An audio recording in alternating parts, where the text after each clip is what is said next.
Hello, everyone, and welcome to today's SANS webcast, SANS 2023 Top New Attacks and Threat Report, sponsored by Audit Board, Cisco, Devo, and Lacework. My name is Mary Lynn Gollier of SANS. Today's featured speakers are Lee Crognelli, SANS Certified Instructor, John Garside, vCISO from Devo, and Jose Hernandez, Cloud Threat Researcher at Lacework. If during the webcast you have any questions for our presenters, please enter them into the Q&A window at any time. Please note that this webcast is being recorded, and a copy of the slides and recording of this webcast will be available for viewing later today and can be found on the SANS registration page. And with that, I'd like to hand the webcast over to our presenters. Hello, everyone. Thanks for joining us today. As Mary Lynn said, my name is Lee Crognelli. I am a certified SANS author and instructor. In particular, I teach in the DFIR curriculum, so I teach a class regarding mobile device forensics, which is interesting because a lot of the topics that were discussed at the RSA 2023 summit this year still apply to things that I see on a regular basis in the mobile forensics world. So this topic is kind of near and dear to my heart. Just like Mary Lynn said, we have some featured speakers, and we'll kind of follow up this presentation with a panel where you get to ask some questions to both John and Jose, who are, thoroughly invested in this type of information, and they've been doing this for years. So please, at any point in time, if you do have questions, put them into the QA window for us. I'm more than happy to kind of stop what we're talking about to kind of field questions and go back and forth, because you have some really good resources here today. So hopefully you can use them to their fullest extent. All right, with that, I'd like to just go over and briefly discuss our agenda for today. What we plan to do is just get an understanding of our current threat landscape. And I'm going to talk about some of the trusted resources that were used in the paper and why they were used and how that kind of skews the numbers and what that means for what we're seeing on a year-to-year basis when it comes to these different threats. I'll introduce you to the SANS expert panel. Just like both John and Jose, I think that getting a feel for who was on the panel is going to be really important. These are people in your communities that are talking and researching and keeping current with the latest threats. So these are great people to follow. Follow them on LinkedIn, follow them on Twitter or your favorite social media platform. They're always posting to various blogs, and they're really good people to follow if this is the field of work that you're in.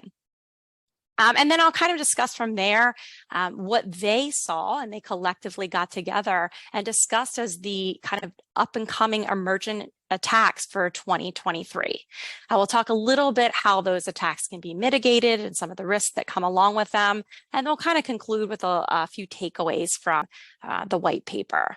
After that, both John and Jose are going to join me for a kind of a roundtable discussion on anything that you guys find interesting or have questions about regarding the topic today. So again, please, put questions in the QA window as they come to you, because if you have something really good, you may not remember it at the end. All right. Without further ado, then I'm just going to get started. So I wanted to talk a little bit about the resources that were used in the white paper. So the Identity Threat Resource Center is one of the first resources that were used to kind of track, the different percentages, the different threats that we were seeing, the different incidents that were reported. One of the things to note about this particular organization is the fact that it is nonprofit. And they only track publicly disclosed breaches. So of course, there are going to be attacks that went by unreported. In that same vein, they were also just reporting those attacks that did involve disclosure of sensitive information. So if they did not, they weren't necessarily kind of reflected in the numbers here. So keep that in mind. So I'd like to introduce you to this first kind of graphic here that gives you an overall idea of the different the attacks and the different threat landscapes as we move year to year. You'll notice here that this particular graphic only shows up to 2022, but I have another slide that will give you some additional insight on the first quarter of 2023, which is usually what happens, right? A big conference comes out, we want to talk about stuff, but we don't have the numbers and the statistics yet to support it.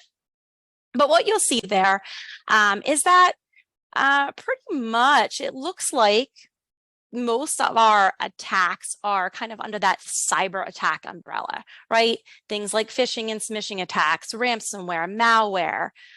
Those were kind of those most heavily hit or attack surfaces at that in the last couple of years.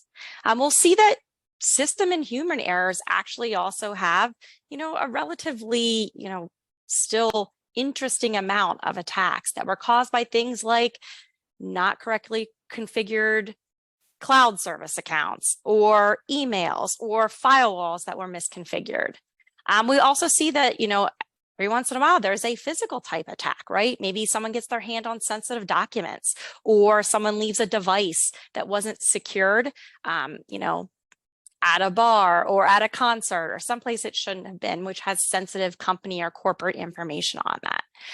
But what we did see is that there was a little bit of a kind of decline in attacks from 2021 to 2022. Now, even though we saw a bit of a decline there, what's interesting is that the records that were compromised actually increased pretty tenfold, right? I mean, we went from 298 million records that were exposed to 422 million. So even though we were seeing fewer attacks hitting there, we're actually seeing more exposed sensitive information out in the wild. And when it comes to these attacks, what's interesting is that it's been reported that on an average attack, there are about 234,000 exposed records. And if we try to correlate those records that are exposed to a dollar or financial amount, we usually put kind of that $100 threshold on each record. So if you think about that, each one of these compromises results in about $24 million worth of damage, right? That's pretty crazy.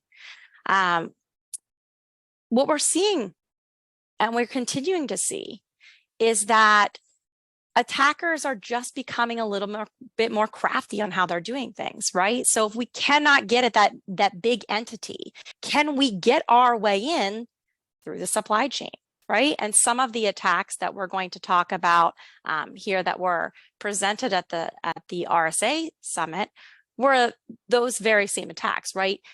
Compromising the supply chain, and then have that then kind of expose the rest of your company or organization. But like I said, what you'll notice there is there was a little bit of decline in the number of attacks, but there were more records exposed. All right, so another thing that you'll notice here is we did get some numbers from the first quarter of 2023. And you'll see which sectors were most frequently compromised here. So you'll see that the financial services sector, highly targeted. Same thing with manufacturing and utilities. You'll also see the technology sector heavily focused on. Why do we think that is? Well, if we were talking about those supply chain type of attacks, right, we're going to focus on those particular organizations that can then push out vulnerable software or something like that will further expose our companies. One of the things that probably a lot of us hear about, we hear about in the news, we hear about it often, are zero-day attacks. And what's interesting there is that still they just make up a tiny little fragment of the type of attacks that we're seeing. If we really get down to the bottom of why it's so easy to kind of expose records, it comes from very simple things, right? It's not those attackers that are working hard to figure out an exploit that has never been, exposed before. We're talking about really simple things like reusing passwords and falling victim to a phishing email, and a lot of human interaction that causes some of these issues, or like misconfigured firewalls or email or cloud service accounts, things that can actually be mitigated fairly easily, or kind of controlled by that user education, right? So that's kind of interesting when we take a look at the numbers here, is that, still the things that seem potentially scary are making up a tiny fragment of how these attacks are taking place. Another one of those trusted sources that was used in this threat report was the Verizon Data Breach Investigation Report, the DBIR.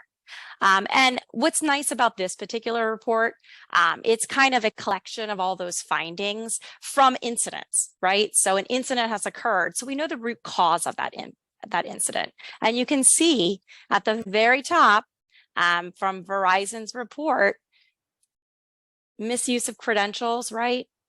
Exposed credentials. Maybe, have you ever logged into a website? Something that you currently use. Maybe it's your banking account and you're logging in through Chrome or you're logging in through Firefox, and it says that password, is not a good password, right? It's been proven to have been exposed or leaked at some point. You should change your password. Has that ever happened to you? Because if it has, this is that exact same scenario that attackers are leveraging.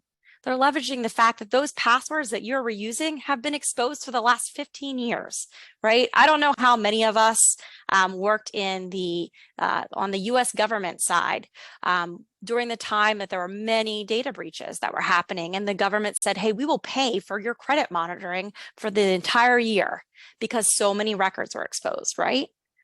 So years ago, when these things occurred, if you're still using those same current passwords, and obviously your personal information is the same, right? Your age, your date of birth, your address, your first and last name, your social security number. Attackers have a lot of information that they got for free about you, and they can use that to further compromise you or your network or your company or your family. So just simple things that we can actually protect against. So reusable passwords. Stop doing it. Get rid of them, right? One of the things that we are seeing from a positive spin on things, though, is the fact that our detection time has decreased. So, before, when we were looking at months, quarters, upwards of a year to detect that someone was actually inside our network, sniffing around, doing their recon. We're actually seeing that that's kind of dropping down to the week or day time frame, which is actually a really good positive thing. The DBIR actually attributes 64% of breaches to supply chain partners. So that's also something really interesting to take a look at, right? 64% of data breaches are because of a supply chain partner that you are using that wasn't properly protected or vetted, and that was the in for the attacker into your network. And one of these really good quotes that was taken from the report: compromising the right partner is a force multiplier for threat actors, right?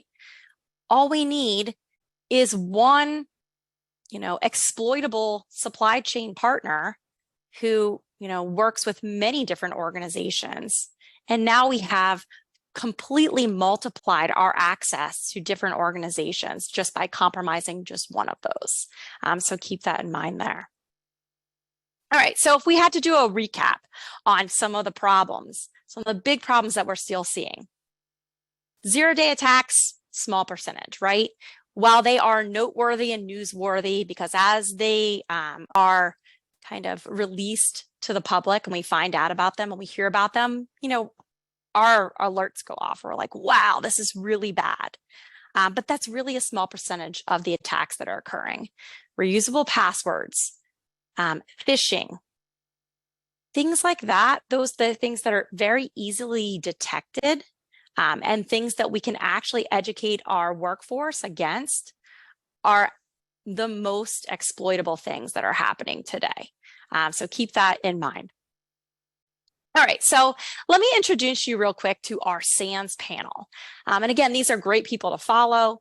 If you're someone that likes to follow them on Twitter or Mastodon or LinkedIn, they're doing the most current research. They're posting a lot. Most of them have their own blogs. Many of them, as you'll see here, are also SANS instructors, or they work in various departments at SANS. So Ed Scotus is your moderator, and he's been with SANS for a super long time, so you guys are probably familiar with him. But then we have Katie Nichols, who not only is a certified SANS instructor, she also is the Director of Intelligence at Red Canary. So any of you guys that do threat intel, or have, if you know about the MITRE attack chain, you probably know Katie Nichols. Johannes Ulrich. He's the Dean of Research at the SANS STI Institute. So I am fortunate enough to work with him as we have students come through the master's and now also bachelor's programs at SANS. And he is also kind of the, brains behind the Internet Storm Center. And then we have Heather Mahalik. I mentioned that I am a co-author and instructor for a mobile device forensics course at SANS. Heather is my co-author. She's the lead author of FOR 585, which is our mobile device forensics course. She's a SANS faculty fellow. She is the DFIR curriculum lead. If you need to know anything about DFIR, she's probably a really good touch point to have because she knows a lot of people and she can get you where you need to be. She's also an excellent presenter, which is why she was part of that panel as well. And she's also the Director of Digital Intelligence at Celebrate. And then Stephen Sims, he is another curriculum lead and faculty fellow at SANS. He heads up the offensive curriculum, so offensive ops. And again, just a wealth of knowledge. So these people are certainly worth following. And I see a shout out to Katie already. So some of you have heard of these folks before, which is why you probably attended the conference or you're here today listening. All right, so one of the things that Katie mentioned, and I thought this was really timely because she obviously had to put slides together before this presentation, but the day before, she was like, hey, we have an exact example of one of these types of attacks, right? These malvertising attacks. So what we're seeing, to put a positive spin on some of this, is that, some of those perimeter defenses that we do have in place are working, right? So we're starting to see a lot less of maybe those phishing emails that trick our user into clicking something. And you guys are probably all familiar with this, right? You probably work at an organization now where they do their best to simulate phishing and see if their employees can spot it. And if they do spot it and report it, they reward them, right? Here's a $20 gift card to Amazon, or you will put your name in a raffle for, some company swag. So we are getting pretty good at spotting them. It used to be that, poor grammar or misspellings or just things that didn't make sense were a telltale sign of phishing, right? But I've seen myself that they have gotten much savvier. And I also think attackers, they have a good way of kind of preying on your human instincts that we didn't see as much before. One of the things that I would tell my students is, if they catch me at a vulnerable moment in time, I'm more likely to click that button, right? Click on that link. And one that happened to me not so long ago, it was in the middle of the night. I'm one of those like light sleepers. So I'll wake up at 2 a.m. or 3 a.m. and I'm like, what am I going to do? I can't get out of bed because then I'll be awake for real. So let me just take a look at something. So I was going through my email, and probably at 2 or 3 in the morning, I saw an email that looked legitimate that said my Apple ID was used to purchase something. I'm thinking that's weird. If I'm going to buy an app from the App Store or get an app, I'm going to get a free one. I'm not going to buy a paid app. But it said that someone had used my Apple ID, and then it showed how much the charge was. And it was small. It was like $40. But I was so angry because the app that they had installed was a gaming application. And I'm like, I'm way too old for games. Like, that didn't do that. And I was mad about this minimal cost so mad that I was, about to follow those prompts, right? So attackers are getting a little bit better and a little bit savvier and preying on our weaknesses, right? I really would have loved to buy something, for X amount of dollars, but it wasn't that. So they were preying on my weakness, which was somebody purchased a game and it wasn't you. Go change your Apple ID, go log in and do something. But we are seeing that a lot of that's getting blocked with our perimeter defenses, which is good. But that means our attackers have to get better, right? So what are they doing to get better?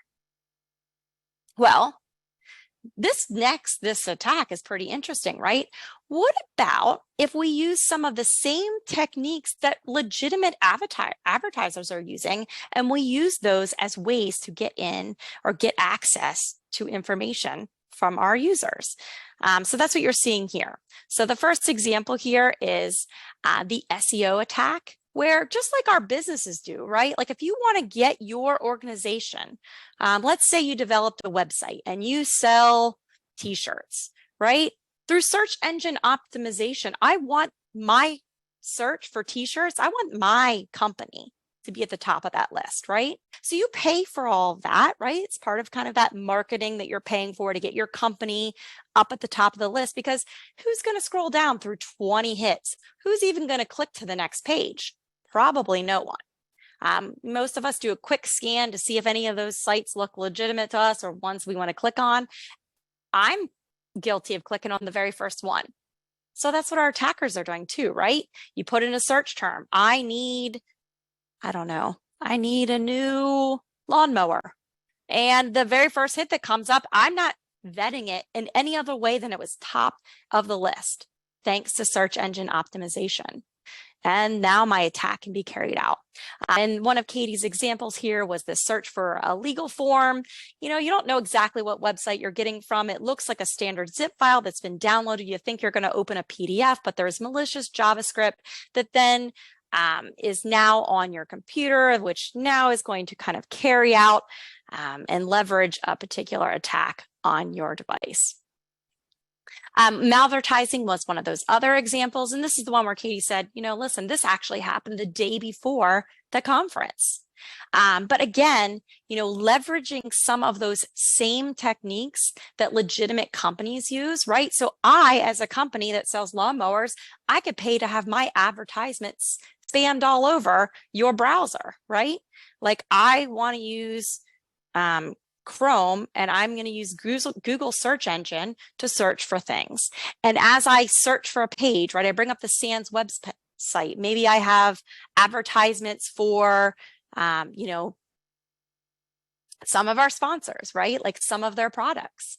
Maybe that's part of the advertising that they're paying for through that search. Well, your attackers are doing the same thing. They're leveraging existing processes and just hoping they can get that one person to click on them, right? It's almost like cold calling in sales, right? 100 no's, but if you get one yes, it's worth it. And I think a lot of those ransomware type attacks, they use that same technique, right? We'll throw a bunch of stuff and whatever sticks, we'll take it. We only need one person to fall for it. And then we've got our hooks in. So what can we do? The attacks seem a little daunting. They seem hard to recognize because they look legitimate. I'll be the first one to tell you that I've been out there searching for a software package before. I'm like, oh, that looks like what I need. And then I accidentally clicked, there's so many buttons, so many links to download. And have you ever clicked on the wrong one? You're like, oh, that's not what I thought I was downloading. Let me go back up to the page, pay attention to it, and see what it actually was that I was looking for. So, attackers are just kind of hoping and praying that we do the wrong thing. So what can we do? Education of users is still up at the top of our list, right? Making sure our users are aware. Now, if you're sitting here today and you're listening to this webcast, or you've read the SANS white paper, or if you've been to an RSA conference, you probably realize that some of these things like, hey, you're not supposed to do this. But think about your network. Think you're the IT staff at your organization. Does everyone that works there understand with the same, level of detail that you do about some of these types of attacks? Certainly not. My mom just retired not too many years ago. I mean, I think she'd be an IT person's worst nightmare. She'd probably click on things. She's probably sending emails that she shouldn't. She's probably logged into her personal email. She's doing things that she's not supposed to be doing. So you have to think about that when it comes to your organization. How many non-tech savvy people do you have? Another thing that would be a good idea, because a lot of these are ad-based attacks, enable ad blocking. Do it enterprise-wide. Make sure that those ads do not kind of pop up or kind of, take your users' eyes off of what it is that they were truly looking for. Because some of that noise often is what tricks us into clicking on the wrong thing. And then obviously have those, if you do find a malicious site, report it. Reporting is going to be important in any type of, area that you work in, right? Making sure that once we do find something, that we report it to the proper people so that that information is disclosed and it's better protected. All right, so let's move on to Johannes. So Johannes had an interesting topic as well. And this kind of comes into that supply chain attack where we're seeing, one report said it was around 40%. And then we have the Verizon report that said it was around 60% of our attacks are coming through the supply chain. And he said, what if instead of attacking the organization as a whole, let's attack that development process? And this one that is kind of near and dear to me, because again, like I said, I teach mobile device forensics. And there was a time when people who had iPhones thought, there's no way I can get malware on an iPhone. Like, it's the most protected platform. That's why all of us have iPhones, right? As long as I don't jailbreak, can't have anything bad happen. Well, that theory or that mindset was completely blown out of the water. And I'm going to say it was back in 2015 when they actually managed to attack the development system. So Xcode, the developer platform, was what was attacked and led to malicious copies of legitimate applications winding up in the App Store, because that was one of Apple's things, right? So their bread and butter. We're not letting malicious apps get to our App Store. It happens, but that's not really us. That's not us doing it. This kind of really rocked people's world. And that's what Johannes mentioned, right? If we can get into the beginning of the software development lifecycle and we can bake malicious functionality into an application that our users trust, well, then we're already there. And his specific examples are related to Visual Studio Code and GitHub. And those of you guys that use those products, you know how nice it is to have the fancy extensions, like in this case, the Prettier extension, right? I mean, I use the spell check extension and some of those kind of fancy extensions that just make the information look better visually. And that's what was exploited here. Research groups just showed how easy it was to make a fake version of the Prettier extension, just how easy it was to people to download and install it, right? Just by using the same graphics, a seemingly legitimate website, and people were installing it. There's millions of users. So very scary stuff, right? We also have the fact that most people are working from home. Post-COVID, wasn't really required that you're back in the office. So a lot of those protections that were put in place while you're in your physical environment aren't there, right? There was another example that he used regarding LastPass. And one of the developers just failed to update the media server that they were supposed to be using. And there was a vulnerability there. It was a known reported vulnerability. He just didn't upgrade. How many of us are notorious for saying, hey, I'm just not going to install that upgrade. Apple let me know there was a patch and I'm busy right now, right? I'm in the middle of something, can't get off Facebook, don't have time. And then a couple of days go by. Seemingly same thing that happened to our developer, right? At that point, that vulnerable version that was exploitable was able to record keystrokes and credentials. And next thing you know, millions of records are exposed. And then there was a similar situation there with 3CX, some communication software where an employee downloaded and installed something that was also compromised. So what can we do to kind of protect against this? Well, monitoring your dev workstations, right? Trying not to expose credentials during that process. That would be one good thing. Scanning on all modules and dependencies that are used in some of these applications, these development platforms. And make your developers your allies. This was one of my favorite ones because those are your kind of, depending on where you work, if you're not working for a technology firm, you probably have really smart people and really technical people that are part of your development process. Utilize them. Let them be that kind of resource that gets those best practices out to your employees. So Heather had an interesting topic, and hers was kind of talking about the use of AI, right? So the use of AI in attacks and how scary that can be. We already know that AI can be used to do things like impersonate people, right?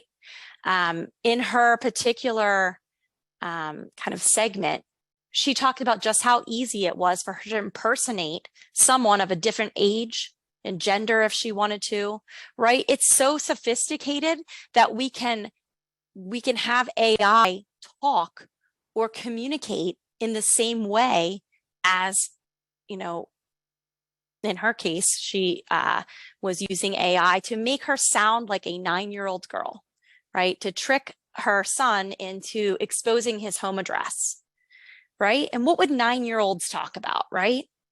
Well, she was like, the best thing I can have him talk about. And I bet if she says she's interested in Roblox or Fortnite or something that my son's interested in, I may be able to coerce those address information out of him. But it extends to not just messaging communications like text messages, emails. Think about how well these phishing emails are now crafted. They're specific to an individual or a type of individual that works at a specific company, right? I'm going to target your HR person. I'm going to target your CEO. I'm going to target your finance person. So I'm going to ask finance related questions. I'm going to ask about things that make sense in the context of what I'm asking for. Heck, I cannot stop there. Maybe I'll make a voice call and I can use AI to sound like that person, like your sister or your daughter or your boss. I could use it to make a video call to make me look like some of those individuals, right? And we've seen that before. We see it with movie stars and athletes and things, or we see this AI generated information being used. But it brings up a really good point and a question that I want to specifically ask of John, since he's on here. So we talked about some of the scary parts of AI, but do we think that it's going to aid or to be an aid in stopping attacks? We're talking about it being leveraged by the bad guys, but what about it being leveraged to assist in detecting attacks? Have you come across that in your line of work so far?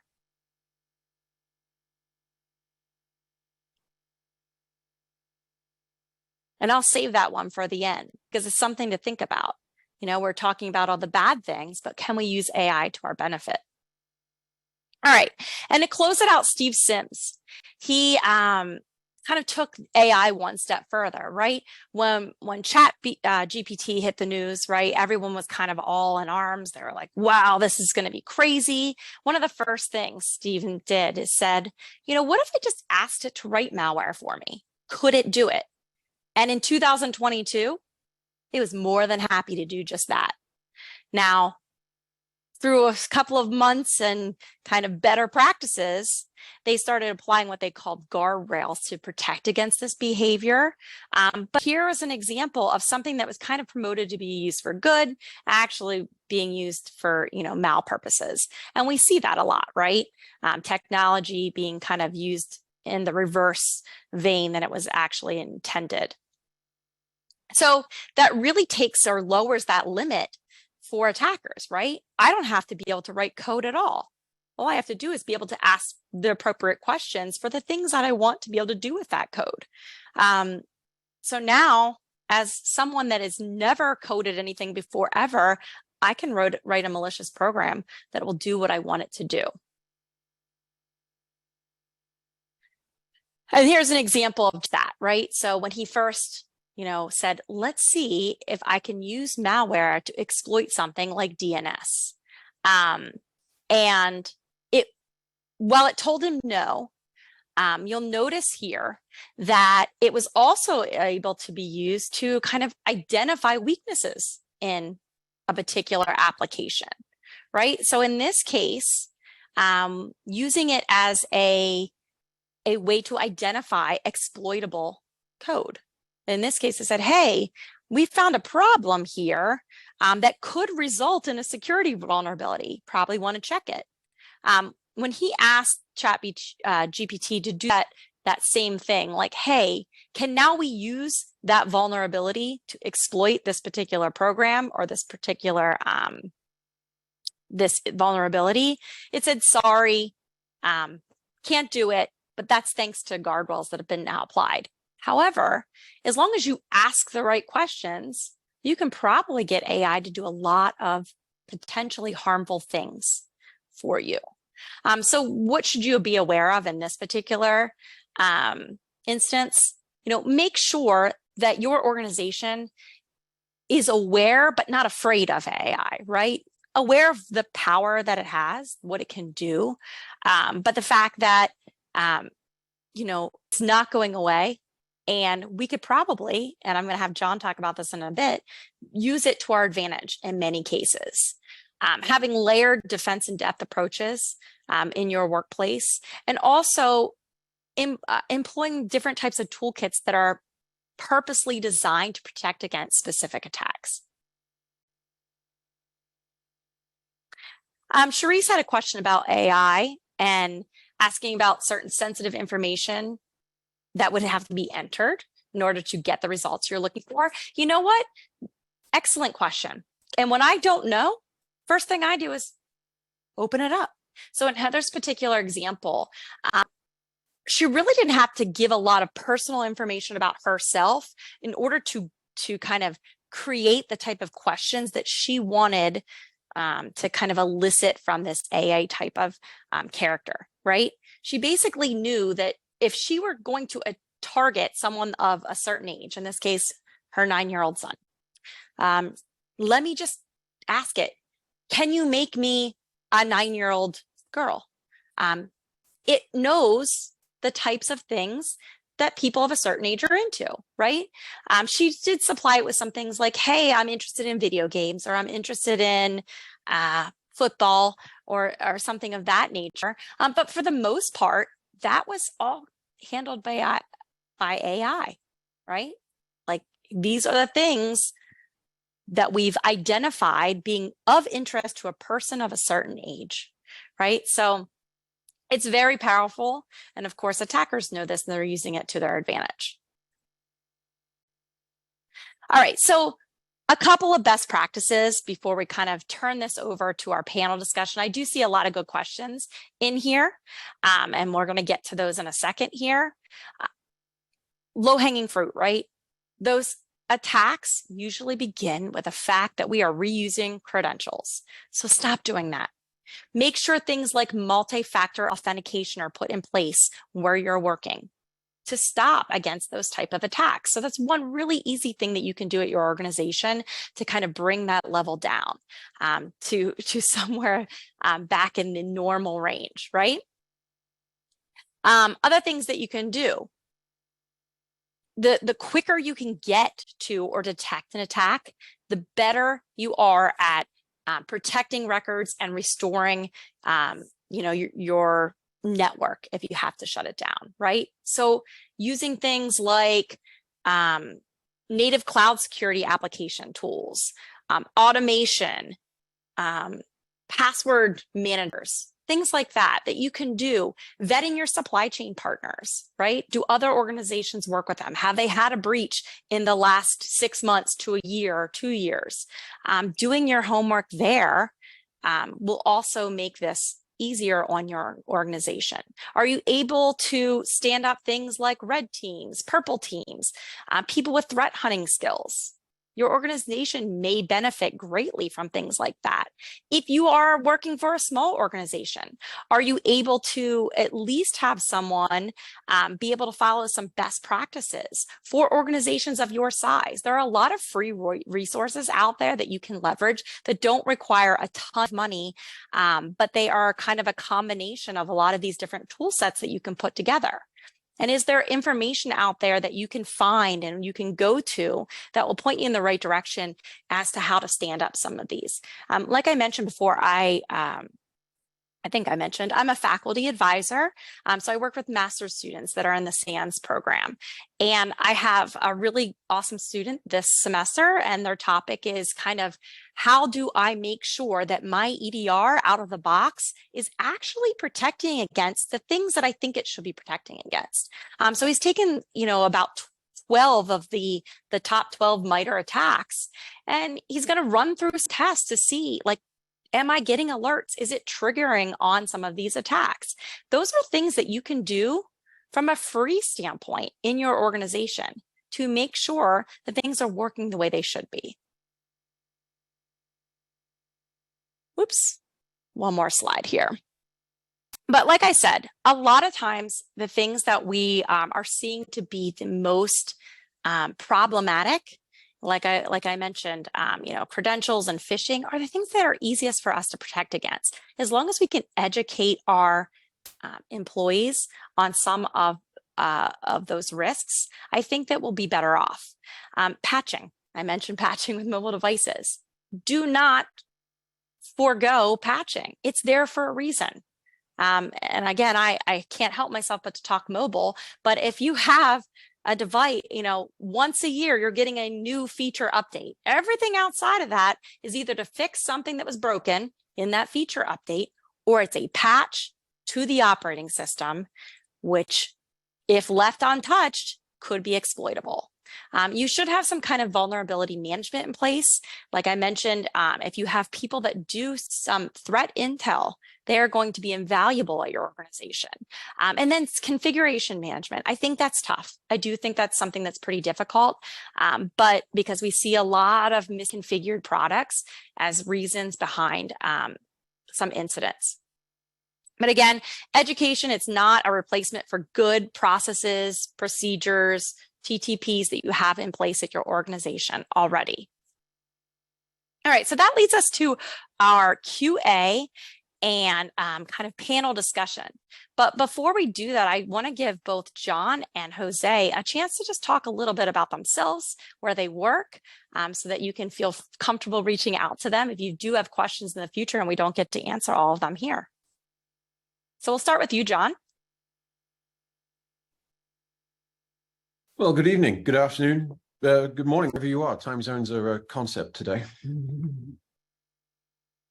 It's very kind. It's wonderful to be here. I'm very grateful to SANS for providing this opportunity. My name is John Garside. I'm what we call a VCSO at Devo, part of our advocacy and technical marketing program. I used to have a real job. I used to be the notification officer for Obamacare in California. Responsible for the security management practices and if you live in California, the good news is we didn't have a breach, so nothing bad happened on my watch. The only bad thing happened is I got a lot more gray hair to go with my age than I would have had otherwise. Devo is in the SIM business, but I wanted to, rather than just talk about how wonderful we are, and I assure you we are.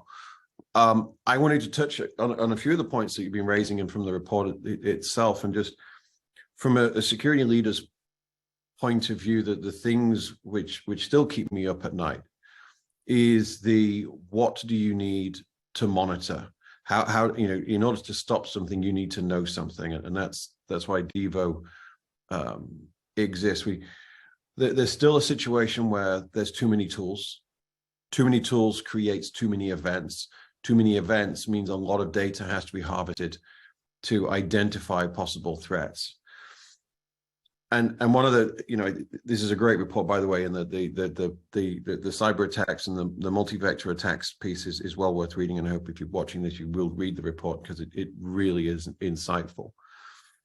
But I personally feel that the biggest cyber threat we face anywhere is the deficit of trained, available, experienced, and affordable cybersecurity professionals. That, without doubt, that's the biggest issue.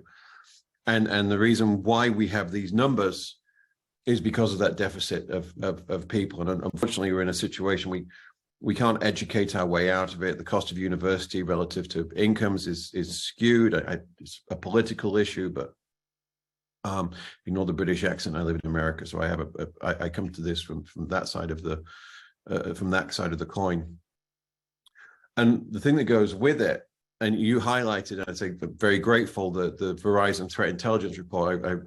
We all read come February. We all read that every year.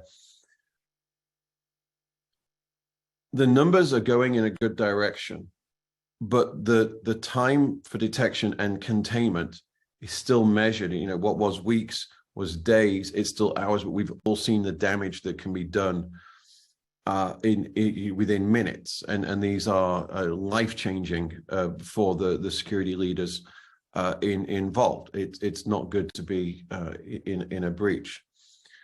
At Devo, we believe in we come from log management. We believe you should harness everything, and I had this myself. My first day in the job with Obamacare.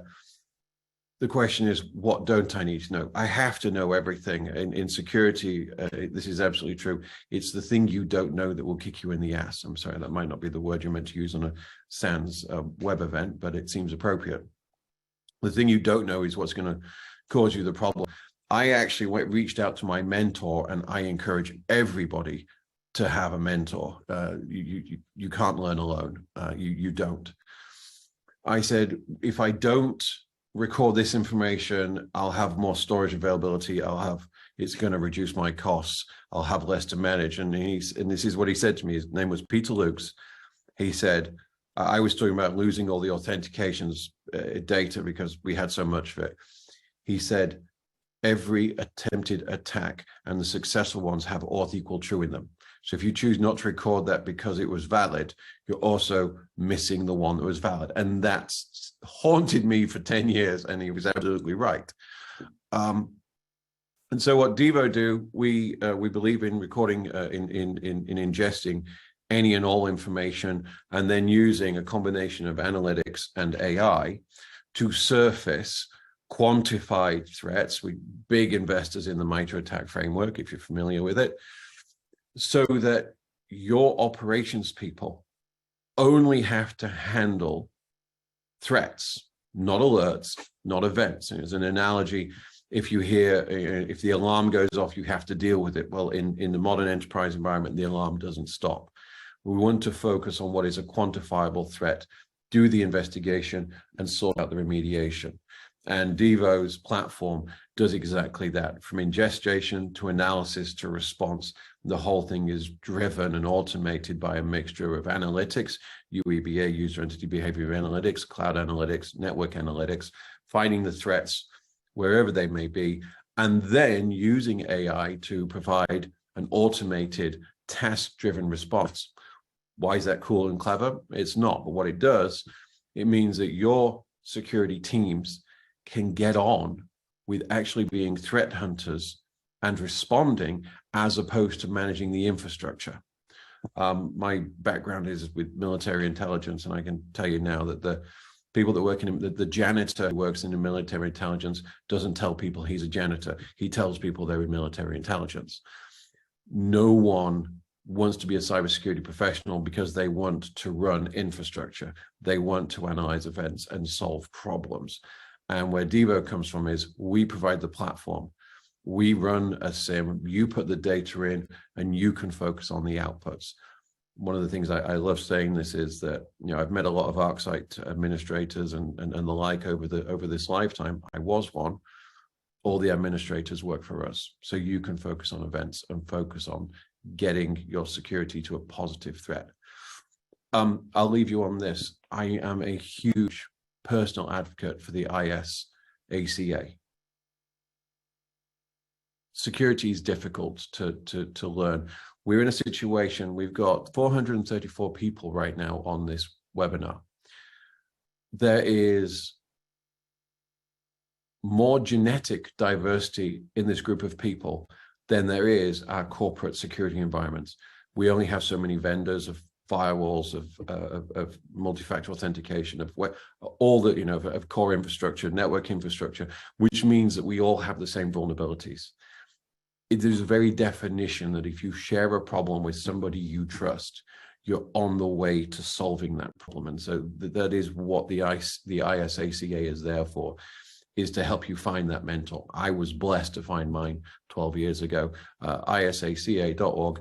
If there isn't a chapter near you, start one. And with that, great to be part of this program today. And I really do look forward to your the questions in the Q&A. There's some good ones coming through. Please keep asking them. Yes, thank you, John. Please keep asking questions. I see a couple of them in there that I'd like some specific responses from either you or Jose. But Jose, do us a favor and introduce yourself. Yeah. Well, happy Wednesday, everyone.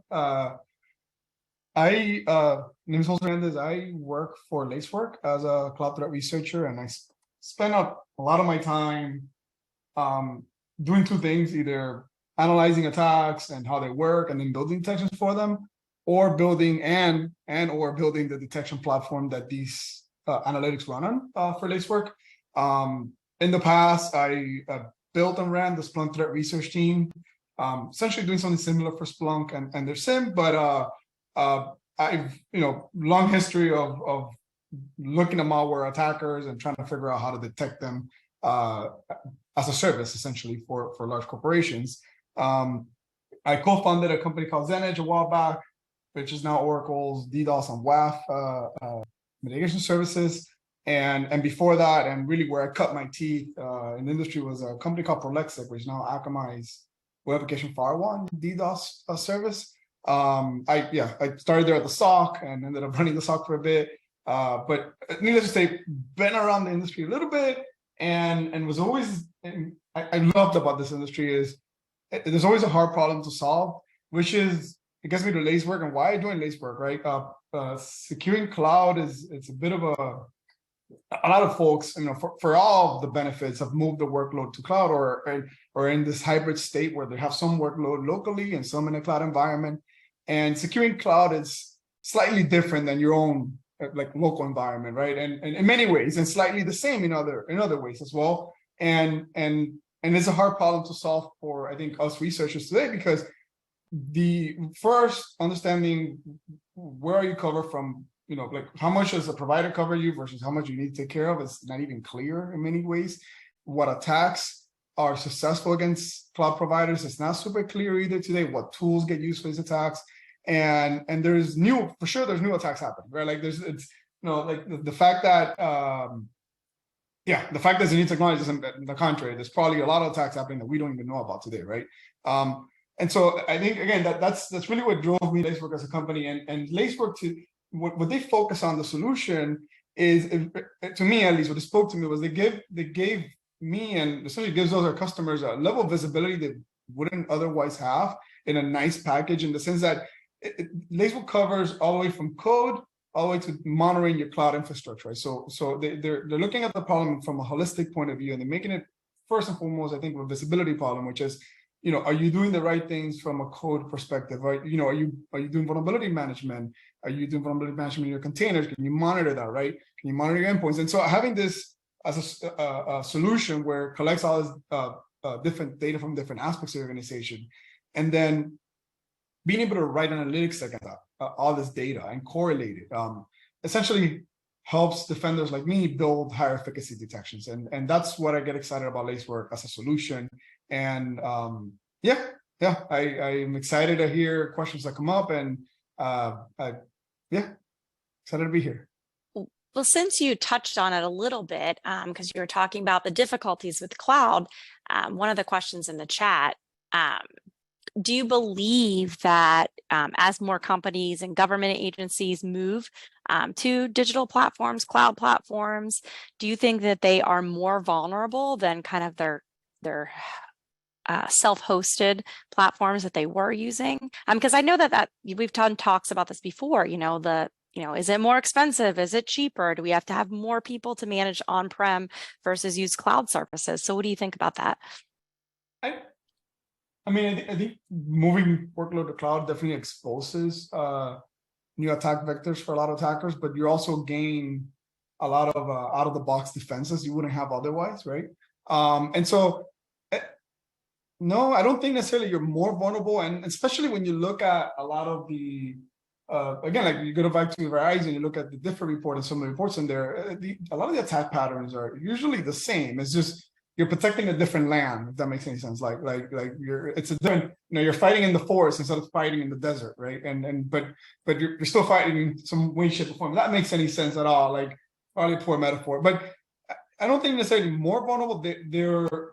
There's definitely like for example in hyper environments where a lot of the squishy spot that is great for attackers to hit is where you're connecting your local environment for authentication, for example, to your cloud provider, and more of them, we're seeing a little bit more of this abuses, but something like a federated Active Directory, right, where now you have credentials essentially that are shared across both environments, that an attacker can start in one environment, move to another, right, and back and forth. So these are the spots that I think open new opportunities for attackers.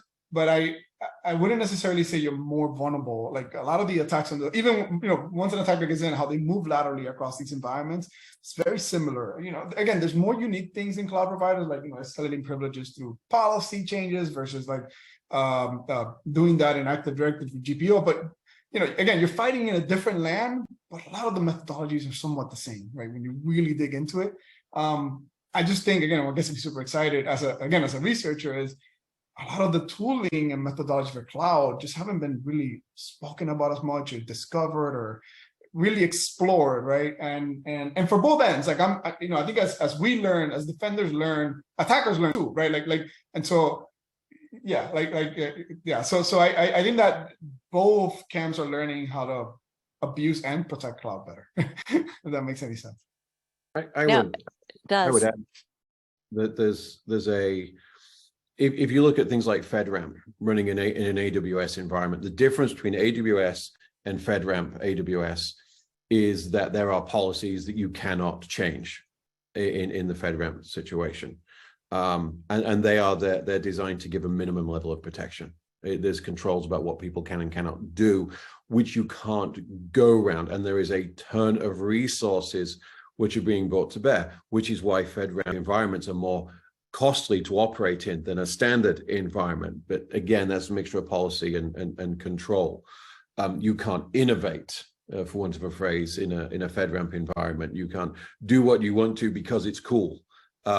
It's not going to be permitted. And so that level of control is there for benefit. Policy goes a long way, but ultimately there's still responsibility for monitoring and response. Can one of you guys speak to Meredith's question? Because, we have this huge move from our workforces being in physical office spaces to working from home. And are there ways to apply more security to those of us that are working from home? How do we protect those users? I'll start to answer this, and I'm sure Jose will add to it. When COVID started, I worked for a different company back then. And this is all in my LinkedIn, and there's some speeches of me talking about this stuff. It was really interesting scientifically on this one. We had a massive change overnight in the way that people worked. And 99% of the analytic models and threat content was immediately unusable and no longer valid. Everything started going through VPNs. VPNs started being overloaded. People started transitioning their environments into cloud application environments. And there was an acceleration of transition in those things. It all comes down to culture. For me, it comes down to culture. Either you work, good businesses work securely, and good security creates a good business. Be aware of the risk, be aware of what you have to monitor. And I mean this with as much as respect as possible. Your users need to be operating within a straitjacket they don't know they're wearing. It's up to you to ensure access controls, whether they're for cloud, on-prem, and local device applications. You need to, trust but verify. So monitor utilization and usage. And what you're looking for is deviation. Because if I'm hacking somebody, I'm not just going to do it publicly. The easiest way for me to get into any environment is to pretend to be somebody else. And that usually means actually meeting them. So that's I'm hacking background. Social engineering was my specialty. I can make friends with British accent, cup of coffee. I can learn all about you in 10 minutes, and I can use that against you with your help desk. And it's easy. You've got to monitor what people are doing. Sorry, I didn't mean to scare anybody, but that's how it happened. But it takes a little bit of a scare tactic, right? I think people forget how much information they divulge just because maybe they haven't been around people for a month or two because they're working from home. So those are things that sometimes it helps when people are like, aha, I probably shouldn't say that kind of stuff at the grocery store because social engineering is a real thing. So one of the things, there was a question regarding AI because, that's scary to everyone. And I know, John, you had a particular AI type question posed to you several years ago. So I wanted to get your thoughts on, where are we in regards to AI assisted attacks? Like, where do you see that going? So this is so the question that asked, and so let me full this. I was speaking at an event in a security fellowship event in Texas a couple of weeks ago, and there was 400 students in this room, and we got to the Q&A bit, and everyone, I say this with respect, you often get the same questions, and we've got great answers because we've done this a few times. This was a great question, and I want to give the guy was called Doug, and I want to give him full credit. We were talking about AI. And he said, you've spoken about AI, task automation, and assistance in response. Question he said, though, was, what is the threat of AI assisted attacks? And it was a great question because I didn't have an answer to it, but I've thought about it for no end. And Jose and I were talking about this before the call because it's a great question. So not affiliated. I was a Metasploit contributor. More years than I care about now. It's the 20th anniversary of Metasploit this year at Black Hat. And what Metasploit did is it helped people understand something. We all use the same bullets and we use the same machine gun. Metasploit helped attackers and it also helped vulnerability managers, but we were using the same weapon. We just turned the gun on ourselves and we did it in a safer environment to find whether or not you get ingress or egress access to it. The idea of an AI-assisted version of that can also dynamically change the configuration, go low and slow, alternate attack variables is a scary idea. And I will be honest with you, I have started putting some resources into doing it on some honeybox targets and things like that to see if what results we can achieve. The only defense to this is we have to learn and identify that behavior, which means we need to record all the data and to identify it. We can't find what we don't see and we don't understand. So, and I don't want to sound as a sales pitch, it really isn't. It's what's required is more analysis, and that needs more data. And that's going to be problems for some people. But it is intriguing, and we are seeing elements of it right now in the darker parts of the web and the state-sponsored elements. We're seeing behavior patterns that lack human characteristics, not just that they're being done at 2 o'clock in the morning, but the rate, frequency. It suggests that these things are happening. This is a great question. I could answer this for a lifetime. It's too much fun. Jose, would you like to add anything onto that?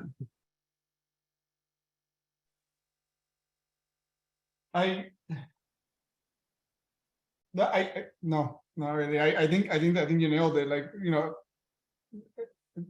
does AI help attackers? Absolutely. Does it help defenders? Absolutely. It's especially now with the uprise of like large language models and tools like ChatGPT, like even with the controls they put in there, they're not generating malware. You can bypass them. But same, I know a bunch of folks that use it for writing tools and writing them quicker. So it's, this is going to be a really poor way. How I think about it, it's probably the worst way to think about it is like, it's like what calculators did to math. Do we still have mathematicians? Absolutely. Do we use calculators? Absolutely. Did they replace each other? Not really.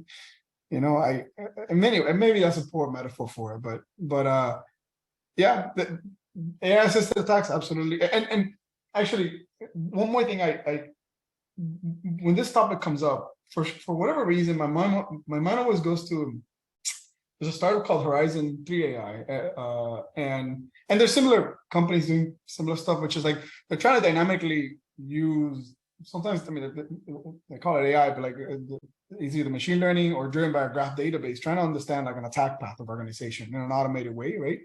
Simulated red teamer, and I don't think necessarily these things will ever replace red teaming, right? And in attack scenarios, but they do find interesting in an automated way. Sometimes they'll find interesting findings in your organization and help you prioritize those things, right?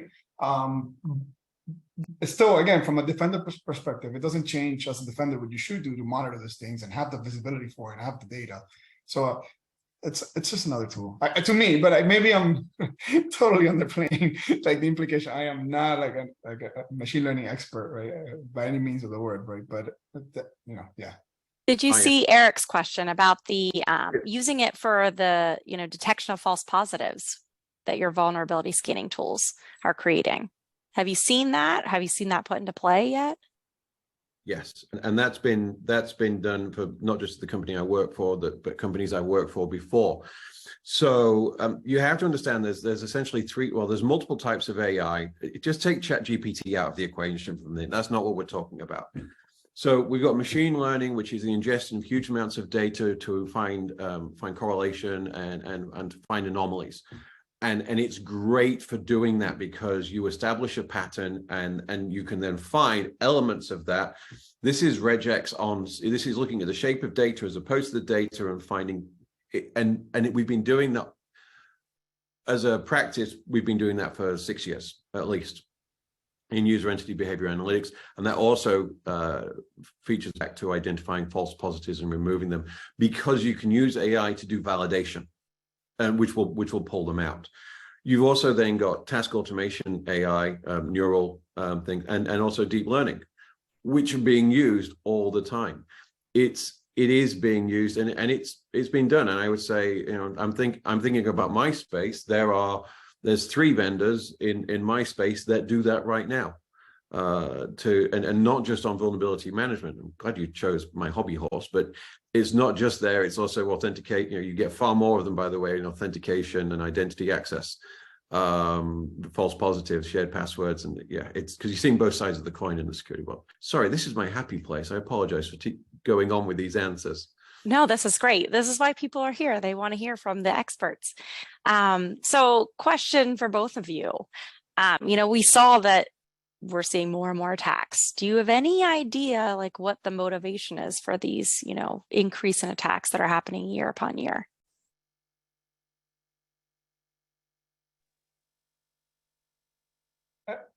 John, you want to take a stab, or I'm gonna? I have an answer teed up, but I was waiting.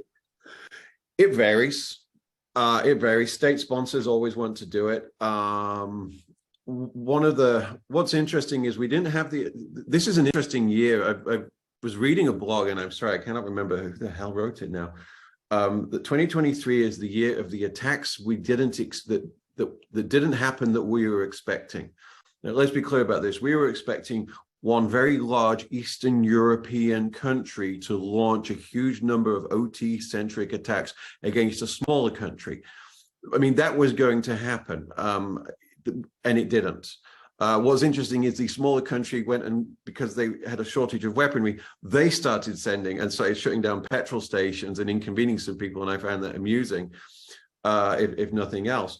And it wasn't quite as widespread. But what we have seen is fallout from that situation. If you remember, we had there was a crazy time last year where if you lived in New Jersey, you couldn't get gas or petrol. You couldn't buy a steak because they shut down the meat processing plants. And there was a third thing, I can't remember, I think they took out a rail line as well, the signaling system on a rail line as well. I was like, what a bad week to be in New Jersey. And then it's not happened. But what we have seen is corruption of data. We've seen lots of those attacks. You know, you don't have to steal something to cause problems. You can destroy data to cause problems. That's like the super version of ransomware, where you don't care about getting paid for it. You're just going in for destruction. Those things tend not to get breach notifications, by the way, because, you know, they're the definition of career limiting. Yeah, it's the motivation. State people is always what they've done. The disaffected youth, that's a real thing, by the way. People, you know, you have with these well-trained people and they can't afford to buy a house. Trust me, the line between gray hat and white hat is very, very thin sometimes. As a younger person, I was tempted as well, but it is you know, we're seeing more of that. And, you know, you've got this skill set and you've got Bitcoin and you're clever enough to create traps, you're going to see these things, and we do. But the organized motivations, it's money. If you don't think there's a real career path for professional hackers, there really is. This is, you know, that it's a real thing. It's not a John Travolta movie. It actually is real life. And when John was talking about mentoring, he's not going to mentor bad behavior, right, John? No, I'm not. This is the thing. I, you know, full disclosure, I was expelled from school twice before the age of 17 for bad behavior, but I wasn't doing anything bad. But as a consequence of that, I got a pretty damn good career out of it. So great career advice: get kicked out of school. I'm a fully qualified chef who ended up being the CEO for Obamacare in California. Go figure. I was better with Metasploit than a stove. Clearly is the lesson. But I love the question. Somebody asked about the mentor and what I was looking for, what you should look for in a mentor. Additional experience. That was why I needed a mentor right then. And I'll be honest with you, right now I'm working with a mentor on people management, because I have a team and the world has changed. And I haven't. I woke up one day a few months ago and realized I might be the dinosaur, and so, you know, I'm now working with a mentor and a professional coach to help me become a better people manager. Because unfortunately, I don't spend all day talking on webinars, which I love doing. I have to do other stuff as well, and I need to be better at that. And you know, that's why I'm such an advocate for the ISACA. It's just a fantastic. There's no competition here. That's where I've always found my people and my buddies. Oh, that's awesome. No, I thank you for sharing. I think a lot of times people get into this field, maybe at the entry level stage, and they're like, well, I don't know enough. I don't know where to go next. I don't know what to do. So hearing that people come from various backgrounds, right? A chef to a CISO. That's the kind of stuff that inspires people, right? You want to do something that you love to do, and you want to do that every single day. Like, I can see both John and Jose, how passionate you guys are about what you do every day. That's the kind of job you want to be in. So if you're not in it yet, like John said, there's certainly places to go out and seek out mentors. You know, look at everyone's profile right now. Like, I'm sure we're all on some kind of social media platform, LinkedIn. Get in touch with them, ask them questions. I know for me, fortunately, in the DFIR field, the people are very happy to share things. And it's a really good community of sharing. And I've seen a lot of other, you know, areas that are similar. So thank you for that. Let's see, there's a couple more questions in here. But if you have any other questions, get them in. What about the insights on the recent Move It Transfer 0 days and the associated attacks that have resulted in numerous breaches? So I think, and John, I'm going to tie this answer a little bit to what you said earlier too, which is like bit of, in my opinion, an increase in attacks is, I think, also a combination of like better visibility in the industry overall. Like, again, I think, for example, I see a lot more customers today with EDR ADRs than 10 years ago, for example, and monitoring their endpoints, right? Where a lot of the detections and monitoring was happening at the network layer. So I think as a result, we as Defender, I like to think I'm optimistic, we're getting a little better, at least seeing some of these things, right? Which is hence an increase in being able to track uptrends of attacks. With regards to specific movement vulnerability, if you look at that specific vulnerability, there's vulnerable software that folks learn how to abuse almost every month. Manage Engine had another one previously. Sometimes it happens to the entire operating system, like zero login, if I remember, from IDP, right? So these things happen in our industry, I think, at least quarterly, right? And sometimes these things are bad enough, like the movement vulnerability, where you'll be able to drop a web shell or do remote code injection, and then it starts getting scanned by actors in the internet to build a botnet or abuse it at scale, right? And so, I think, unfortunately, in many ways, the best, I think the best solution, or I don't know, maybe solution is a strong word, the best way to deal with this is just patch and do vulnerability management. For the most part, I hate saying that because but it's like eat your vegetables type of advice, right? Yeah, like they happen often. I didn't see anything novel necessarily with the move vulnerability. It's just started getting scammed by actors, and now you're going to see a lot more compromises for folks who are not patching, right? Like, I think there was not too long ago one with Exchange that also folks were abusing, and the reason that one comes to mind is because like I was still seeing in Shodan like vulnerable Exchange servers like 3 months after the patch was announced. And I was like, well, yeah, this is how we get botnets. If we don't patch like public facing Exchange servers with RCs in them, right? I think that's the best advice. Like, try to get these teams, and this is where I think a security operations center, a threat intel team, incident organization working together really make a huge difference, because threat intel team will tell you, hey, this is bad.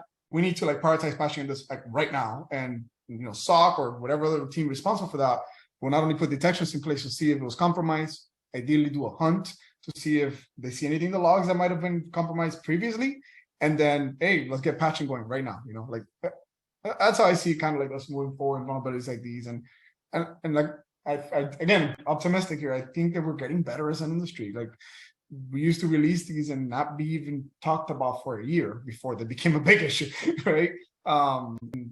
Anyway, so that's how we end up with like massive worms, right? Like sometimes. 2 cents on that one. I hope that made some resemblance of sense. I just want to add 2 minor things to that. Move it. You said it, Jose. Move it is just an iteration. It's an SQL injection on steroids. And we had attacks last year where the people, I gotta be careful how we do this, but they managed to insert themselves into the identity access layer of a well-known cloud infrastructure provider, which, if you're as old as I am, is equivalent to a BIOS attack back in the day when the OSI medals. Thank you, Jose, for laughing, demonstrating my age. Thank you so much. That's very kind of you. But that's essentially what it was. And this is where I have a problem. So I was at one of the original MITRE meetings back in the day, back 20 odd years ago, when RSA was still in San Jose, and we did this big meeting with the original board. We got together at and I was a vendor at the time, and we were paying for it, and it happened at the DoubleTree, and I remember all that stuff. And this is when the numbering system was created, and I passionately disagree with it for this reason. It's a 3 today, but with automation, it's going to be a 5 tomorrow. Forget AI. Automation, you've now got this, you can spit it out. But what Jose just said a few minutes ago, the reason I'm blushing, because he said, when I set up my AI, after that conversation in Texas, that guy said, what about AI assisted things? The first thing I did is I took a piece of software, which we're not talking about, and I plugged it in, and of course I connected it to Shodan. Now I put this thing into discovery mode, not execute mode, but just to see, create an MVP of this. But it only took me 20 minutes, and I've got a 7-year-old. I could do this without disturbing her. So the idea of someone else doing it is scary, but also it's why the MITRE ATT&CK framework is so important, because it has validation in there as opposed to just the numbering system. Because I've been saying this for 10 years, that numbering system needs to be changed. It needs to be variable based on there needs to be a hierological model. The older the vulnerability, the more important it is you address it, because it can be automated. And you know, you go from having a pistol to having a machine gun, and yeah, I'm somewhat passionate on that one. I'll stop now. So there's another good question here from Adrian. So I'd like to ask both of you, based on your experience, have you seen that the evolution of the attacks over the years fundamentally changed at all? Like the methods, you know, used and techniques used to protect, not just the technologies, but the actual methods. Have you seen, you know, that change take place? I like to think so. Like for example, going back to the whole COVID and moving remote, right? I think one of the things I feel, at least, that there was a major shift, and it was somewhat insidious and embedded in the way folks were kind of doing things. And you, John, you kind of nailed this earlier about VPNs and overloading. It's, as a defender, there was a shift of like, okay, well, now we really need to look at identities. I was like, forget the endpoint. We don't know who the endpoint is. It's like some computer in one of our employees' house, and you know, like I think it was one password. It was like a Plex server hosted. It's like, yeah, how do you anticipate this stuff? Like, well, we got to look at the identity now, because the first thing that attacker is going to do is get that identity and then leverage it to either escalate privileges or move laterally or do whatever else. And I think, you know, for example, the product category that comes to mind here is like UBA products have become either embedded in SIMs or an extension of SIMs, and but they're like, now we need distance. Like we need to understand user behavior at scale as we move away from hosting our own things, and everybody can bring their own device, right? And I think that's been a shift, right, in the way that detection developers write detections. And to me, in my mind, the extreme case of this is like, if you guys remember, the Lapsus group, not so long ago, like about a year ago, they compromised Uber, Cisco, Cloudflare, and again, all like very remote. This was in the middle of COVID, remote-centric companies, right? And the way they were doing it, it was just like identity abuses, right? Like, you know, abuse the MFA authentication on Okta, get that 2FA token, log in as that user, and then start, you know, doing everything you can as that user to move laterally or escalate privileges, right? So I think that, to me, that's been a shift. Maybe not to other folks, but I think that's been a bit of a very important shift. And but we haven't left behind the endpoint, because even after you have that identity, they'll bring tools, or they'll leverage tools on that endpoint to move laterally or escalate those privileges. So that endpoint is still super critical, but that horizon of like, okay, I'm not just looking at the endpoint anymore or the network. I'm looking also how that identity is behaving in my environment. It's a bit of a shift, which is, I think it's super valuable, super important, right? Like, hybrid is the new normal. That's the reality of it. Hybrid is the new normal. We used to have the only external people were your salespeople, your sales engineers, and you know, and a few other, you know, and a handful. And so you could manage them in a site, you know, you had a different policy for them, but hybrid is the new normal. And by the way, it's both sides of the coin. It's not just where we're working, it's where the data and applications reside. It is hybrid everywhere. What is, if the COVID situation, the rapid transition to remote working had happened without user entity behavior analytics being as advanced as it was at the time, and bear in mind, it's advanced a hell of a lot more, the use case and the amount of money that's gone into this. It is, I've been part of UEBA for 7 years now, and it is not where it started. It's a very different beast. Now, we don't even, here at Devo, we don't even call it UEBA. Yes, it's written up there. I'm aware of it. I designed that thing. But we actually talk about behavior analytics because it now operates across 4 different areas: cloud, network, credential, and user behavior. If we hadn't have had that, we'd have had real problems. That was one of the only things. But you have to monitor that UEBA, or the analytics function, has to operate in the operating environment, which means on-prem, cloud, and hybrid. It has to operate consistently across that. And that's why scale. Everyone talks about scale. What it means is being able to monitor that environment, the totality of it, and then see what people are doing. We've managed. Steps were missed in the early days, but thankfully the economies were so strong at the time when we all went remote that the vendor community and the VC community, let's be honest, put more money into it because they had the forward vision to actually invest in that, and we're reaping a dividend now that we perhaps didn't deserve. But yeah, you've got to monitor user behavior across your entire corporate environment, and whether that's that's what hybrid is, the new normal. Great question.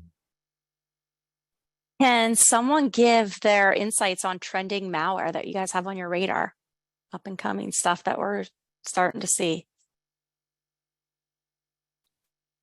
I'm going to give, I meant to do output another thing because it's kind of I want you to know that bad things happen to good people. So it's just kind of going back, but it has relevance in this.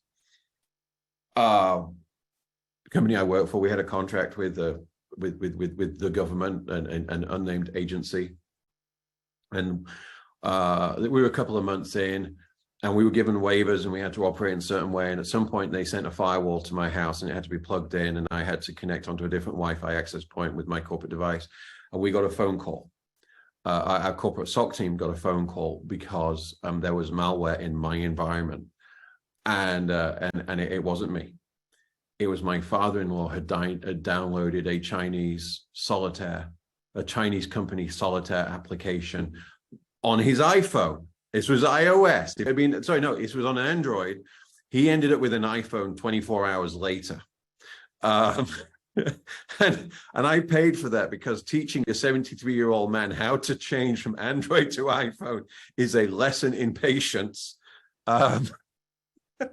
Teaching any family member absolutely technology is a lesson in patience. That absolutely happened. I'm going to put I can't talk about what we're tracking. I apologize, but malware and the software supply chain, that is now an intertwined thing in and of itself. It's why it's so important. And going back to your use case, when you said, your $40 app at the beginning of this is why you need to monitor the interaction between any device and your environment, wherever it is. Good news is it's easy to do, but that's why it's important. And then you can rely upon people like Lacework and Recorded Future and all the other threat content and Armis, and load that threat content into your SIM. And as long as you're seeing that traffic, you're going to have the best opportunity at early identification. And yeah, analytics and AI help. We have a couple of more questions here too, if you guys don't mind answering them. We've kind of been at this for a little bit. I'll save the advice for new graduates at the end. But what about so Danielle was asking, we know that AI and ML can be used to pose a cyber threat, but can we properly secure and monitor AI and ML in a way that it can be used to improve cybersecurity defenses and mitigate potential threats? I'm going to leave this one up to you because I'll do 20 minutes on this, Jose. So I think if I were to decompose this question, to me, I think there's almost like two questions in here, right? Like one is how do we properly secure and monitor AI, and then can it be used to improve cybersecurity defenses, right? And the reason I'm again like splitting them up is like they're connected in that they're trying to achieve the same goal, but like in the way that you accomplish these things are like completely different, right? Like, and the little I understand, to be fair, my mind to secure AI, and I am nowhere near the expert here. Like there is methodologies for avoiding models to be tainted, specifically machine learning, right? Or have models be trained in such a way where they're not responding with malicious intent, like the user. And that's like, to me, like securing artificial, like the ML, like machine learning itself, versus like using them for defenses. I think that many organizations have already been doing this for quite a bit, and with some varying degrees of success, to be fair. But as an industry, we've been trying to leverage machine learning quite a while now, to either augment that analyst or detect that threat, right, for that analyst. So I don't know if that helps, but to me, there are two different kind of classes of problems under the hood when you really work on them.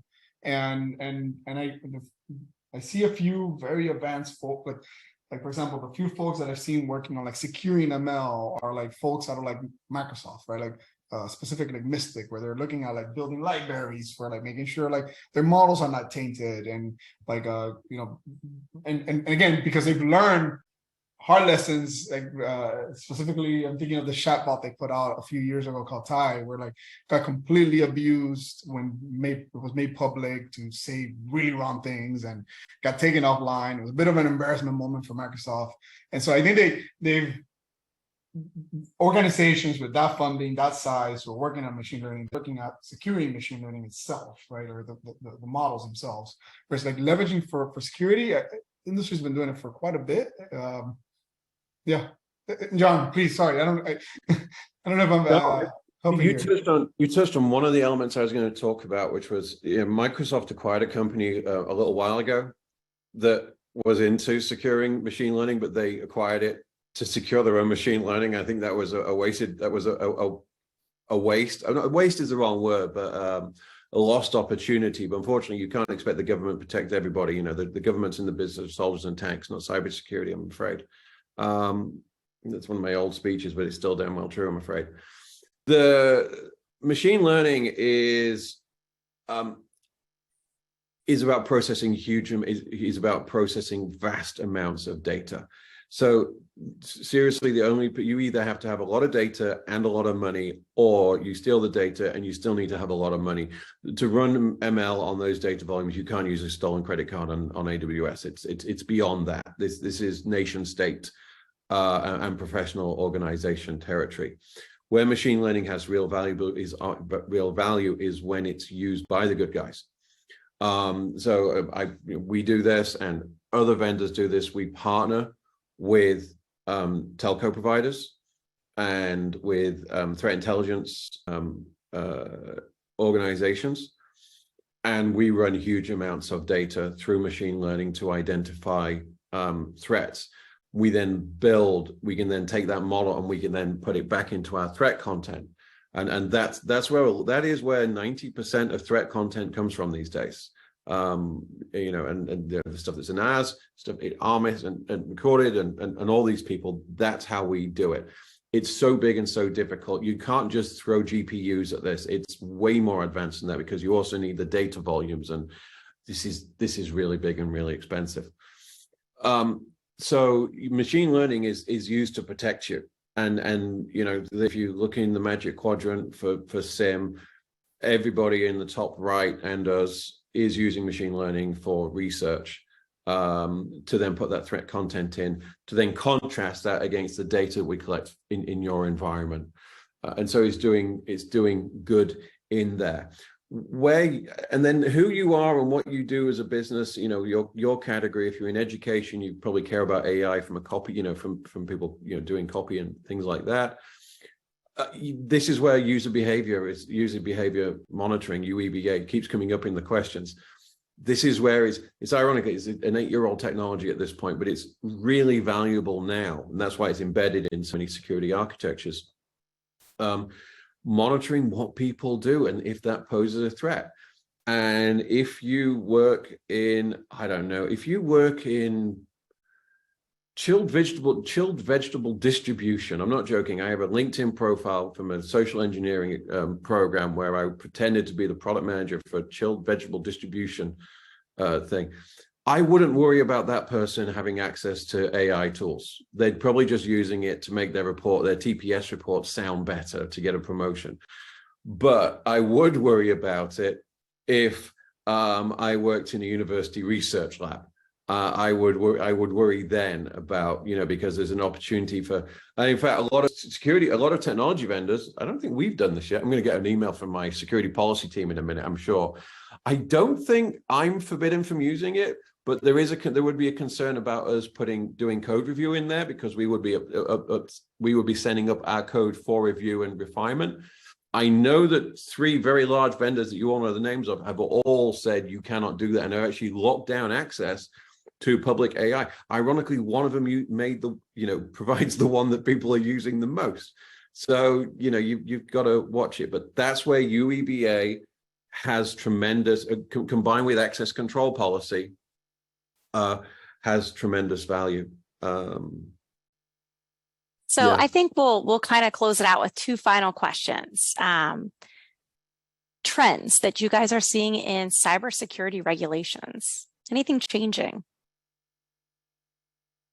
Still 3 years behind the reality of the situation we find ourselves in. You can't regulate at the speed of innovation. I'm sorry, I apologize for the arrogance. It sounds more arrogant because of the British accent. I have hacked a lot of compliant environments. I have never hacked a secure environment. That holds true. Do you know why PCI was effective? Because if you failed, you couldn't take money from people. That's what motivated that. That's why. And PCI was not government regulation. It was American Express. And Visa and MasterCard got on board. They said, we're fed up of losing money. It was that regulation is always going to be behind. Yeah, I'm sorry, I'll get in trouble for saying any more than that. I'm a fan of government regulation, but I'm not a fan of it. But it can't keep up with the rate of change. All right. So one final question for both of you, because I think we have a lot of people that probably are kind of fairly new to cybersecurity here. Any advice for new graduates who are entering this field? I would say stay ambitious and curious. Probably the best advice. Like, I don't know. And if you're not finding any topic necessarily that's interesting, just expand out. Like security, from at least when I started, and it's evolved quite a bit. It's now encompassing so many things, and it's only getting bigger. That there is, I think that there is a place for everybody, specifically everybody's interests, and it's just keep trying different things. Always trying, always look for new tools, new ways to abuse something. You'd be surprised where you find a vulnerability or how an attacker is doing something, and sometimes things seem a lot more difficult than they tend to be when I don't know how to say this, but always dig for like the simple answers. Like try to, I don't know. I always try to decompose problems into like the simplest form I can to fully understand them. That's my other advice. Like, if it seems too complex, somebody's hiding something, or some information is not really being transferred properly. So keep digging. Like, be curious, be ambitious, try new things. Do it. This has been a fantastic career for me. It's all I've ever done since I left school, something I didn't have a choice about. And you can't learn too much. You can't read too much. You can't research too much. I'm an outlier. I apologize for the lack of humility. I don't watch much TV. There's very little TV that interests me. There's a handful of YouTube channels that I watch things. My guilty pleasure is watching Kill Tony. Seriously, the Kill Tony podcast is my guilty pleasure. But I listen to 15, 18 podcasts religiously. I travel a lot for work, and the thing that allows me to do is to listen on the plane when I can't be phoned, and it's fantastic. It's just always be learning. It is reach out. If you see somebody talking with passion and conviction, reach out to them, because they'll give you some of that. Trust me, we can't help ourselves. And I'm going to say this because I don't care about getting in trouble. You don't need an education, you need experience. You don't need an education, you need experience. I would rather, and I have hired somebody who got expelled, who self-taught themselves how to use Metasploit in a lab. We were talking about this before the thing started. And learn how to do it, and then create a business. I mean, I had two guys that worked for me out of South Africa, a different company years ago, who had to work out a way of identifying website vulnerabilities and then approaching people without sounding like they were going to ransom them. And they ended up being two of my best SOC admins ever, because they just wanted to do it and they wanted to be helped. It is, you just can't stop learning. And there's so many fantastic resources. Yeah, LinkedIn is one of them. If you're a little bit older, get your CISP. I didn't. Biggest regret I have is I didn't get mine. And now it's not that I'm too old for it, but I'm too busy to do it between work and kids. But this is such a rewarding career, and all it takes is commitment. And just, yeah, reach out to the community. I'm gonna pimp it again. The ICSA, just do it. .org. It just go to a chapter meeting physically. I'm sorry, I don't mean, wear a mask if you're worried, but just, most of these people have been working remotely for the last 3 years. They don't, these are my friends. They don't have many of them, and just get. Seriously, they'll give you a day in the SOC. They'll show you what they're dealing with. They want people to know about. We want people to know what we go through, because then people might actually, because by the way, cybersecurity isn't always as rewarding as it should be, because the people that work in it aren't the most outward. Me and Jose are kind of an outlier in the fact that we like talking about this stuff. The people, so we're pretty well rewarded for doing this, but do it. Just get involved. It is, come to RSA. You get free, go to Black Hat. But don't go. Black Hat has become the skybox. I know I'm a sponsor. I don't care. Go to DEF CON. Okay, get your ass to DEF CON. It's in 3 weeks. And by the way, they don't check the badges too thing. You can borrow one. People get drunk on the first night, steal a badge. Whatever you have to do, go there, meet people, and get involved with the passion. I've crossed the line. I'm going to get an email from HR very shortly. I'm fairly sure about that, or at least the marketing team. But it's the truth. But like you guys both said, don't be afraid to ask questions, which it seems like a lot of you guys aren't, and you're asking great questions. Ask questions, try to network with people. People reach out to me on LinkedIn all the time. They're like, how did you get started? What certs do you have? Like, what certs would you recommend, or which ones should I just skip? What free resources do you, look at? Like, I recommend anytime I teach a SANS class, I pull GitHub tools and blog posts from people that I trust in the field all the time. And those are free resources, great free tools that, have a simple Google search. And I found a lot of those things, right? And that's, and people in this community are willing to share.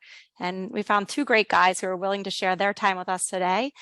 So thank you both, Jose and John, for being on this panel. It would be great to do this again with you guys, but I think we've kind of officially run out of time for future questions. I'm happy to answer any questions via email or LinkedIn if you have them after this webcast. But I just want to say thank you again for all of those of you who joined us, and thank you to our sponsors, and especially to Jose and John for your time here today. Thank you so much, Lee, John, and Jose, for your great presentation. And to Audit Board, Cisco, Devo, and Lacework for sponsoring this webcast, which helps to bring this content to the SANS community. To our audience, we greatly appreciate you listening in. For a schedule of all upcoming and archived SANS webcasts, including this one, please visit sans.org/webcasts. Until next time, take care, and we hope to have you back again for the next SANS webcast. Thank you.